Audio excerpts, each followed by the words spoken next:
ชิญครับเชิญครับสวัสดีครั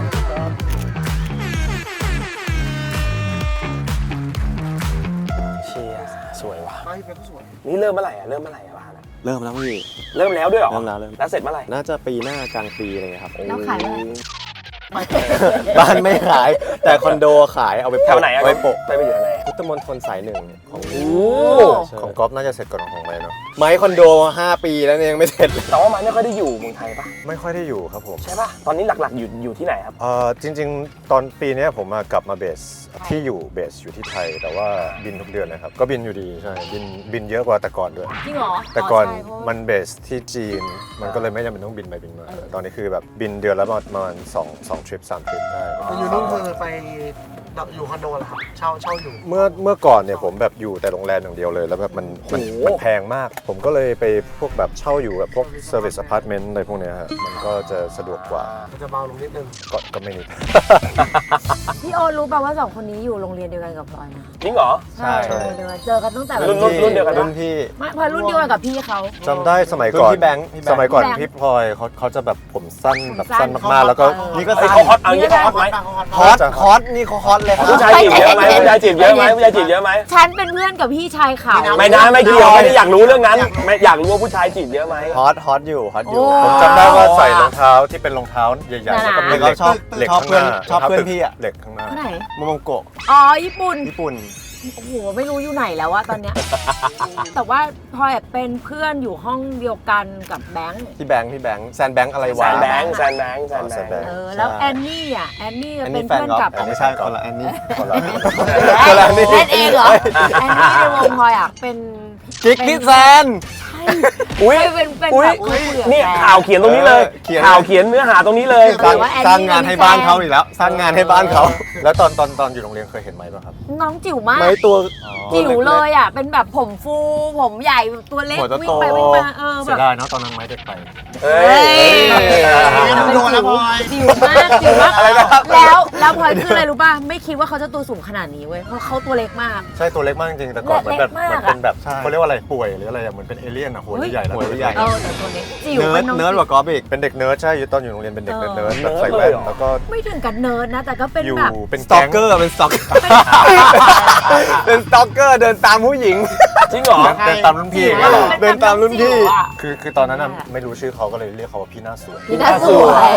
เพราะแบบเขาสวยมากอะไรเงี้ยแล้วแบบตอนนั้นคือเราก็เด็กๆ ประเด็นคืออะไรคือเดินตามเขาก็ ไม่ได้เดินตามแค่แบบ แต่ว่าแสดงว่าเด็กๆขี้อายอ่ะทั้งคู่อ่ะ คนนี้ไม่ค่อยนะแต่นี่นี่ไม่ ค่อย ไม่จะค่อนข้าง introvert ฮะก็แบบจะไม่ค่อยแบบไปคุยกับใครเท่าไหร่ แต่รู้ว่าสองคนนี้เขาชอบเต้นมาก กิจกรรมโรงเรียนก็คือไปเต้นจบ ก็ไม้นี่คือ G Junior เลยปะ จีจูเนีย G Junior เลยปะรุ่นแรกๆเลยปะ รุ่นหนึ่ง รุ่นหนึ่ง รุ่นก็ชินป่ะ เราก็ต้องเคยเจอเป๊กเป็น ไม่ชินรุ่น พี่ สอง เป๊ก ปะ พี่เป๊กเป็นจีซีเนีย โอ้จีซีเนี่ยไป ใช่ เรารู้กันเนี่ย ไม่คือตอนนั้นสมัคร สมัครเข้ามาด้วยกัน เชี่ยมาก แล้วมีพี่คนหนึ่งชื่อพี่อาร์ตเขาเป็นคนรีคูดเด็กที่เป็นเหมือนแบบว่าจะมาเป็นจีจูเนียเป็นเทรนนี่นี่แหละเรียกว่าแก๊งเป็นจีจูเนียก็คือแกรมมี่จูเนียนี่แหละเสร็จแล้วพี่เป๊กอ่ะเข้ามาพร้อมกับกอล์ฟกับไม้ด้วย อุ้ย แล้วเขาจะมีแบบเหมือนเด็กโตพี่เป๊กพี่จิมพี่อะไรทุกอย่างผมจำชื่อไม่ได้แต่มีพี่เป๊กในที่หลุดรอดมาถึงตอนนี้ พี่เป๊กไหน เป๊ก เป๊กอะ เป๊กเฟรม หัวขาวตอนนี้พี่เป๊กหัวขาว ตอนนี้ก็ไม่ได้รอดนะ ไม่รอด เราอย่าไปคิดว่ามันรอดเราอย่าคิดว่ามันรอดมันก็ยังไม่ได้รอดเท่าไหร่นะ ทำไมครับเขาเป็นอะไรครับพี่ ไม่นั่นแหละแล้วพี่เป๊กอ่ะก็จะอยู่ตรงก่อนที่เขาจะสรุปว่าคนไหนอยู่ได้เข้าจีจูเนีย เป็นแบบคัดเลยเคาะว่าคนนี้เข้า เยอะ นะ ป่ะเยอะป่ะอยากรู้เป็นร้อยป่ะ 20 คนครับ เฮ้ย เห็นว่าสมัครมาหลายเป็นร้อย เป็นร้อย แต่ว่าพอถึงสุดท้ายอ่ะ20 คนเหลือ 20 คน ซึ่งพี่เป๊กคือโดนคัดออก ว้าว จริงอ๋อก็เลยต้องไปอยู่ GC เนี่ย เพราะว่าอายุเยอะไป ว้าวแต่ว่าหน้าได้อยู่ ได้อยู่แต่เขาก็ให้ชื่อเป็นพี่เป๊ก GC เนี่ย นี่ เพราะว่าเรียนเต้นแจ๊สมาด้วยกันนะพี่ แจ๊ดนะมึง แจ๊สนะพี่ แจ๊ด กางเกง ไม่ใช่แจ๊ดนะ กางเกงรัดติ้วมาก กางเกง โค รัด ตร ติ้ว เกลียดอ่ะพี่ เป็นแจ๊ส เพราะเวลาแบบไปเรียนเต้นกับจีจูเนี่ยมีผู้หญิงเยอะๆใช่ป่ะบางทีวัยรุ่น มันตุงไง ต้องเข้าใจอ่ะมันตุง แล้วพอบาง มัน ที แน่น แบบ อะ ไอ้เช่ทำไงวะกูหนีบแล้วกัน มันคือช่วงจังหวะที่เราอยากจะเท่เข้าใจป่ะแล้วอยู่ดีก็มาใส่อะไร ใส่อะไร แบบไม่เท่อะ แล้วมันต้องโกยอ่ะโกย แล้วไม่เข้าใจอ่ะแล้วทำไมต้องใส่รัดๆขนาดนี้ กางเกงรัดมากเลยอะ กางเกงไม่ต้องรัดขนาดนี้ไม่ได้เหรอหาเสื้อที่ยาวที่สุดเลยพี่เข้าใจปะตอนนั้น เพื่อให้ปิด ให้ปิด เพื่อให้ใหญ่ที่สุด แต่ว่าพี่แจนกับ แบงค์อ่ะอยู่ RS RS ใช่ แต่ว่าตอนนั้นตอนที่เข้า แต่เขาเป็นไอดอลก๊อฟเลยนะ ใช่ป่ะ มีขิงกันป่ะมีขิงกันป่ะเฮ้ยเรา มีสอน RS ต้องไปดีกว่าพี่ เฮ้ยผม อะ แกมมี่ว่ะมีแบบมีแบบ แต่มันแปลกมากเลยบ้านเราคือแบบมันมีรุ่น 1 รุ่น 2 รุ่น 1 รุ่น 2 เออ เจนนี่รุ่น จริง อยู่คนละบริษัท คือตอนพี่แซนพี่แบงค์อ่ะก๊อฟอยากเป็นเขามากอยากเป็นพี่แซนพี่แบงค์ นี่เคยไปแต่งคอสเพลย์ด้วยนะจำได้ปะ เป็นเนี่ย โทษ ถ่ายด้วยกันแต่งด้วยกันบ้านด้วยกัน โทษจำผิดอันนั้นลัฟฟี่แนนซี่แต่งกับหญิงไง ไม่เราแต่งด้วยพี่แซนพี่แบงค์แล้วเอา อ๋อ ชุด ชุด พี่แซนพี่แบงค์มาใส่แต่ก่อนมันจะมีชุดคอนเซ็ปต์พี่ ที่เป็นตัว X อะของชุดพี่แบงค์ที่เป็นตัว X อะ เป็นตัว X แล้วก็พี่แซนเป็นสีฟ้าชมพูเหมือนเสื้อแข่งรถอ่ะเหมือนสมัยเนี้ยเหมือน Y2K สมัยเนี้ยแล้วแต่งเป็นพี่แซนพี่แบงค์ก็ทำท่าอะไรวะ แต่ว่าเขาเป็นส่วนหนึ่งที่แบบผลักดันเราให้เราเป็นศิลปินป่ะ ไม่ใช่ครับ ไม่เลยเหรอคือพี่น้อง4คนเนี่ยสนิทกันไหมเจอกันบ่อยมากินข้าว ก็เจอบ้างแต่ว่าเขาอะเป็นแรงบันดาลใจสำหรับก๊อฟนะเขาเป็นแรงบันดาลใจให้อยากเป็นนักร้องเหมือนกันนะตอนนั้น ของไม้ไม่ได้อยากเข้าวงการตั้งแต่แรกไม้ตามก๊อฟมา ตามมา ทำไม แค่ตามก๊อฟมาเลย ตามก๊อฟไง จำได้ป่ะตอนที่ไปก๊อฟไปเรียนบีบอยอ่ะ อืม ไม้อ่ะยังเด็กมาก ยังเด็ก พิ่แบบ มาก 8ขวบประมาณ8ขวบแล้วตอนนั้นเป็น ถือว่า บีบอย โหด คือตัวเล็กมากแล้วแบบ มาก คือก๊อฟอะตอนนั้นคือแบบเก่งสุดๆแบบทำอะไรได้หมดแบบวินมิวทำนู่นนี่ได้ ไม่คื เนี่ อย ทำไม่ได้แล้วก็ไปตั้งป้อมปราการเอาเบาะที่เขาอยู่ในคลาสอะมาตั้งป้อมปราการแล้วพูดกับตัวเองว่าแบบเราทำไม่ได้เราจะตั้งกำแพงให้กับตัวเองเราจะวาง เราจะวางไว้ เหี้ยโคตร เราจะวางกำแพงไว้ โคตรเนิร์ด เนิร์ดมาก โคตรเนิร์ด เนิร์ดมากไม่ไปนั่งน้อยใจอยู่กับตัวเองแล้วก็แบบว่าแล้วคือไม่เคยมีความมั่นใจเลยในการเข้าวงการคุยกับบอก อยากรู้ตอนความรู้สึกตอนก๊อฟไหมตอนที่ปล่อยเพลงแรกเพลงเบลใช่ปะ ใช่ป่ะ เพลง ตอน Bounce ตอนนั้นอ่ะ Bounce มันดังเหมือนกันนะดังมากเลยนะ ใช่แล้ววันนั้นที่ออกมาก็คือไม่คิดว่าจะดังงงมากคือตั้งใจทำนะ แล้วก็ก่อนหน้านี้จริงๆ เขาจะให้เราออกก่อนด้วยซ้ำไป ชื่อเพลงว่าคนมากับลิง โอ้ ฮะ จำได้เลยอะ จำได้นะคนมาจากลิงจากลิงจากลิงจริง ๆ นะจำได้แค่นี้จริงจำได้แค่นี้จริง เกือบไปแล้ว พี่โอ๊ตแล้วถ้าดูโลโก้ก๊อฟไม้อันแรกจะมีลิง2ตัวยืนอยู่เดินอยู่คลิปลิงอะอยู่บนก๊อฟไม้อะแต่ตอนนั้นอะเราอัดเสียงกันดึกมากแล้วเราคือไม่ได้ร้องเก่งขนาดนั้นอะตอนนั้นคือแบบโอ้อัดตั้งแต่6 โมงถึงเที่ยงคืนเนี่ยแค่เพลงเดียวอะอัดไปอย่างนั้นเรื่อยๆพี่อัดไปหลายเพลงแล้วนะจนมีอยู่วันหนึ่งผู้ใหญ่เคาะมาบอกว่าโอเคก๊อฟไม้โละทุกเพลง ฮะ ไอ้เหี้ยก๊อฟแบบ เพลง โละทุกเพลง ก๊อฟแบบเข่าซุดอะ ตอนนั้นร้องไปกี่เพลงแล้วอ่าน อยู่ กี่เพลงแล้ว โอ้โหประมาณ 5-6 เพลง แล้วก็ทิ้งหมดเลยเหรอ คือทิ้งหลายเพลงแล้วแก้หลายเพลงเหมือนกันแล้วคือก๊อฟสุดเลยกับร้องไห้เลยพี่ก็แบบทุกวันที่เราต้องมาแบบ6 โมงถึงเที่ยงคืนทุกวันอัดเป็นแบบจนกว่าจะได้ เพราะว่าไม่เสียงเปลี่ยนเสียงแตก อ๋อมันเป็นรุ่นอายุพอดี ใช่เป็นเรื่องอายุพอดีที่ไม้เสียงแตก ขึ้น อยู่ๆมันก็เสียงต่ อยู่ดิไม้เสียงต่ำ ำอยู่ๆก็เสียงต่ำแบบนี้เลย แล้วเขาเลยรู้สึกว่าคอนเซปต์ไอ้คนมาจากลิงอ่ะมันไม่ได้แล้ว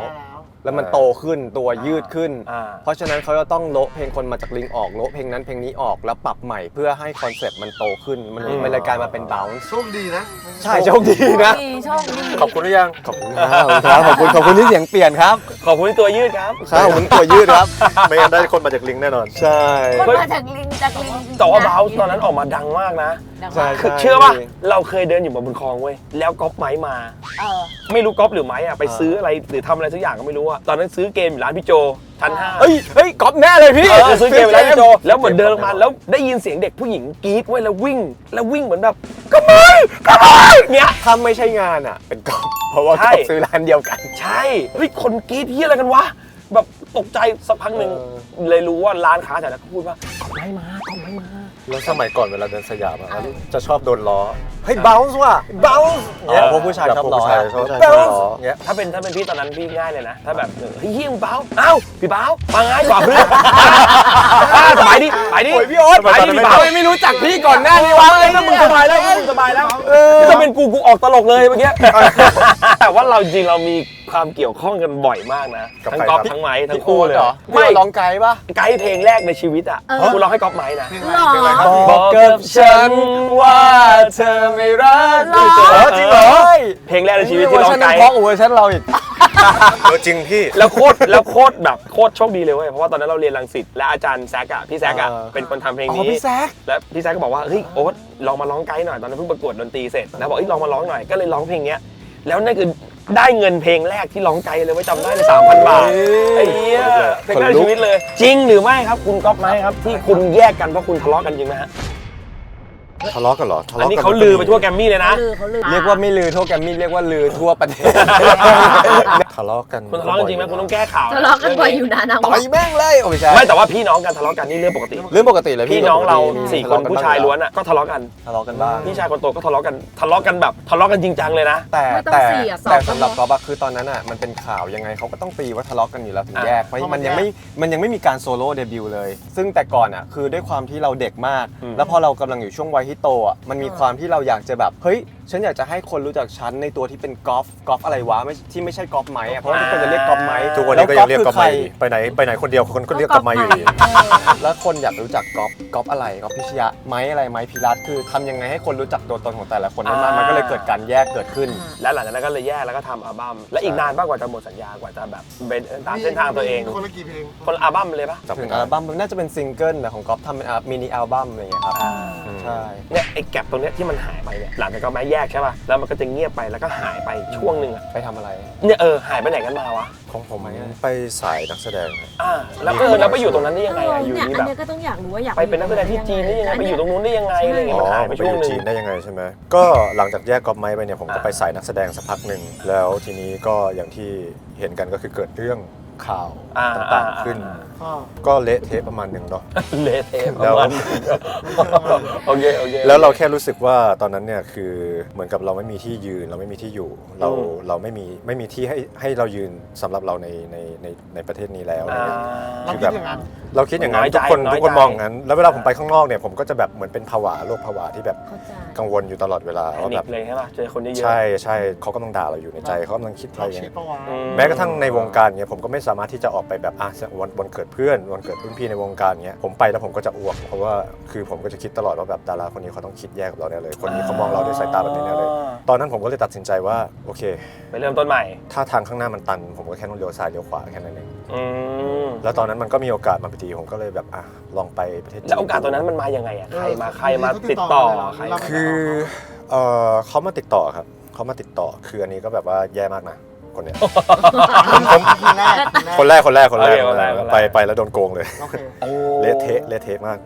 กแต่ว่า แต่ก็ได้เริ่มคาเรียที่นู่น ก็ถือว่าเป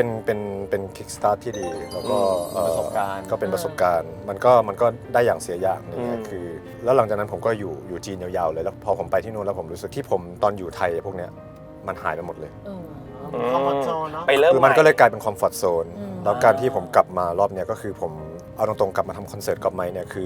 ตัดสินใจอยู่นานมาก เพราะว่าต้องเหมือนกับว่าพยายามก้าวข้ามผ่านความรู้สึกของตัวเอง คือทุกคนจะสังเกตว่าในไทยคือผมแบบต่อให้กลับมาไทยแล้วก็คือยังไม่ได้แบบรับงานหรืออะไรเป็นจริงจังเลยคือมันยังมีความกลัวตรงนี้อยู่ซึ่งคอนเสิร์ตกับไมค์เนี่ยคือการที่ผมพยายามเอาตัวเองก้าวข้ามผ่านความรู้สึกกลัวตรงเนี้ยความรู้สึกข้างในตรงเนี้ยก้าวข้ามให้ได้แล้วผมรู้สึกว่าคอนเสิร์ตกับไมค์เนี่ยจะเป็นจุดสตาร์ทที่ดีที่จะทำให้ผมรู้สึกว่าผมสามารถเอาตัวเองกลับมาได้อีกครั้งหนึ่ง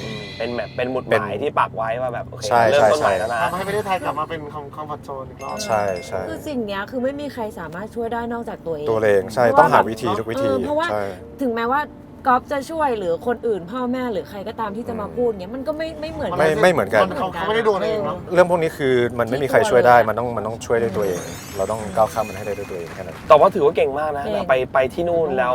โอ้ ประสบความสำเร็จ รี ตอน บ นั้น อลเลยอ่ะ ใช่ พูดภาษาจีนก็ไม่ได้พี่ลำบากมากเล่นซีรีส์เรื่องแรกอ่ะ แล้วเราต้อง มันทำยังไงวะ สายที่นู่นปะ ก็มีทรายนะครับผม ก๊อฟเคยไป อ๋อเยี่ยมที่ แวะ กอบ หาไหมเยี่ยมครั้งหนึ่ง อันที่โดนหลอก เป็นยังไง หลอกให้กินกบอ่ะ ที่หลอกกินกบนั่นแหละ คืออะไรวะ มีซุปมี กบ ซุป ทอดพี่ โอ้โห แล้วบอกว่าเป็นไก่ไม่แล้วคือก็ไปที่ไปอยากไปรู้ว่าเป็นยังไง ก็คือแบบก็คือไปแล้วก็ไปทำคืออยู่แต่โรงแรมอ่ะแล้วก็อ่านบทแล้วบทที่เขาเปิดมาดูอ่ะโอ้โหมันเขียนแบบเป็นคาราโอเกะ เหมือนทำตีสิทธิ์ เหมือน พี่ เขียนคาราโอเกะเพื่อให้อ่านได้เหมือนแบบ ไม่เอาบทมาแล้วเขียนใหม่อะ คา คือ รา มัน โอเกะ ใช่คือ ขีย เขาจะเป็นบทภาษา ครโอเกะ จีนแล้วมันจะมีน้องล่ามคนหนึ่งที่เขาจะแบบต้องมาบอกทุกวันว่าพรุ่งนี้มีถ่ายซีนไหนแล้วก็ต้องมาไฮไลท์เสร็จปุ๊บมันก็ต้องมานั่งเขียนเป็นพินยินที่มันเข้าใจด้วยตัวเองของทุกบททุกคนแล้วเขียนความหมายต่อด้วยทิ้งท้ายว่าแบบโซนนี้จะเล่นยังไงเขียนยังไงอะไรเงี้ย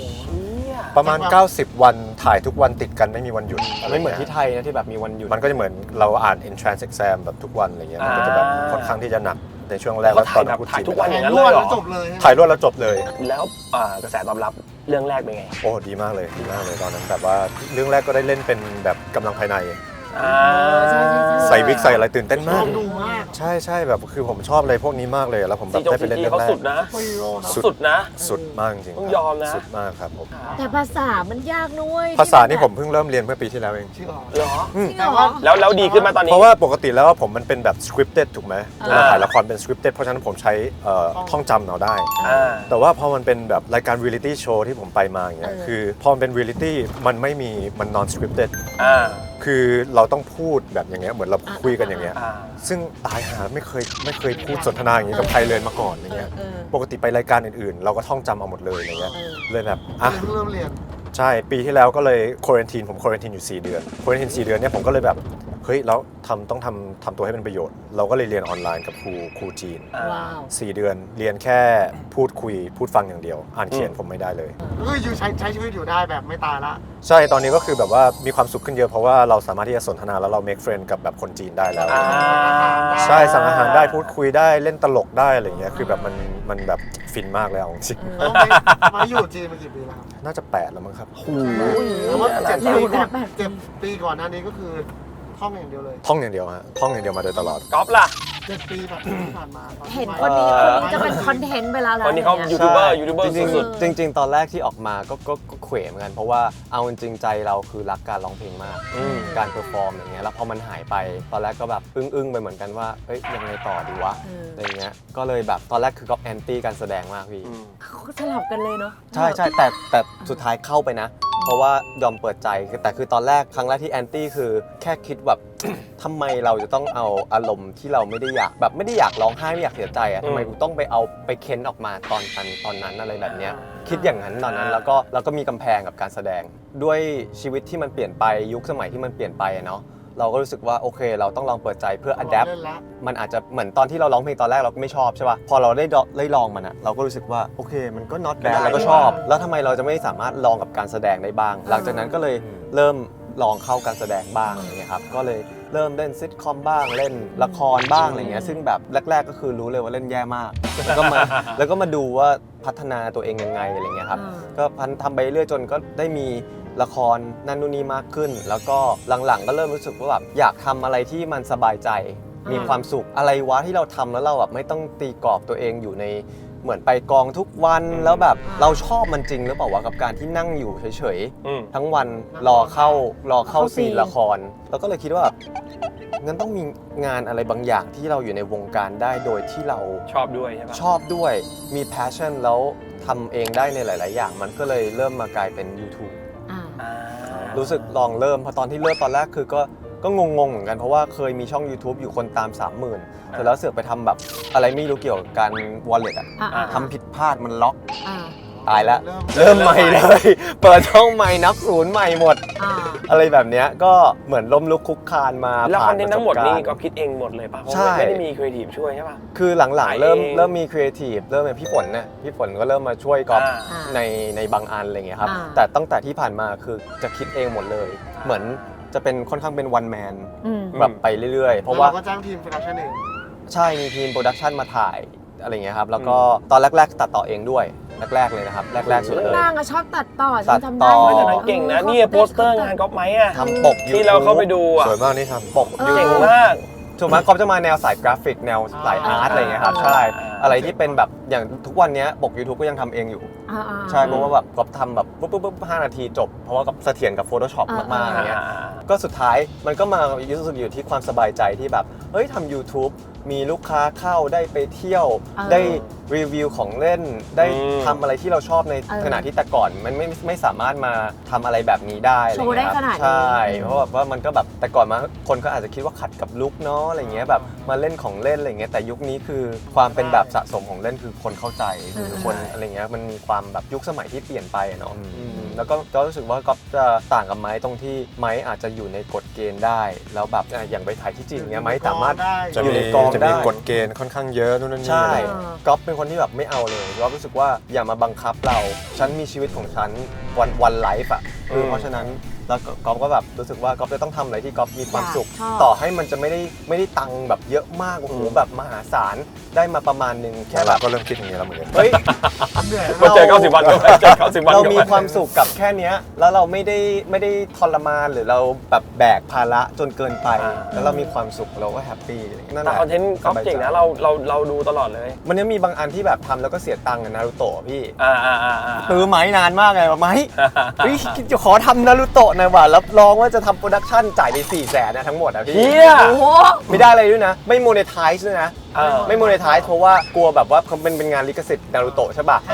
กลัวคลิปปิวทำมาแล้วอยากให้นี่คือบัคเก็ตลิสต์ของก๊อฟก่อนตายกูต้องมีคลิปนี้นารูโตะสู้กับซาสึ แล้ว เกะ ทำจริงจังด้วยนะ แล้ว แล้วก็ ทำจริงจัง คาแรคเตอร์มันก็ ด้วย คล้ายด้วยนะเนี่ย ใช่ เนี่ยนารูโตะมากเลยนี่ก็ซาสเกะ ไม่แบบเงียบๆไงแล้วก็แบบเฮ้ยอะไรเงี้ยก็รู้สึกว่าเฮ้ยเราคาแรคเตอร์สองคนเราเหมือนทำไมเราทำดีวะอะไรเงี้ยลงไป400,000เป็นไงไม่ได้อะไรด้วยนะ เฮีย แต่ทุกวันนี้ลูกค้าเข้าจะมองก๊อฟเป็นแบบเฮ้ยถ้าคอสเพลย์แอนิเมะ การ์ตูน ของเล่น หอย ต้องเป็นกอล์ฟอะไรเงี้ย คอสเพลย์ไปก็ได้นะ มาจาก จริ สิ่ ง ง ๆ ที่ชอบ จริงๆเป็นคนชอบคอสเพลย์เหมือนกันนะ เธอแต่งสิเธอ แต่ไม่ค่อยทำหรือเปล่า กันกันเองแล้วเขาคิดกันเองแหละ ชอบเขาเพลง ชอบคอสเพลย์เหมือนกัน เขาจะแบบไหนเอ่ย ไม่ได้ชอบแต่งเองชอบให้เขาแต่งใช่แต่เป็นชอบดู อ๋อแบบนั้น ใช่ ใครๆก็ช สา อย บ ญี่ปุ่นมากสายญี่ปุ่น จริงๆผมไม่ติดนะฮะจะเป็น หรือสายเครื่องบิน โอ้โหผมได้หมด จะเป็นคุณตำรวจผมชอบโดนจับ อันนี้คือคอสเพลย์แบบการ์ตูนแบบง่ายๆใช่ป่ะไม่ใช่แบบว่ากันอะไรใช่ป่ะ ใช่ไง อ๋อ แบบพลอยเราคิดมากแต่ถ้าสมมติว่าถ้าไม่อินคาแรคเตอร์เลยก็ดี มันก็ได้ฟีลนึงได้ฟีลนึง ฟิลหมออะไรอย่างเงี้ยได้ไหม ไอ้หัวงู มาพูดถึงคอนเสิร์ตหน่อยก๊อฟไม้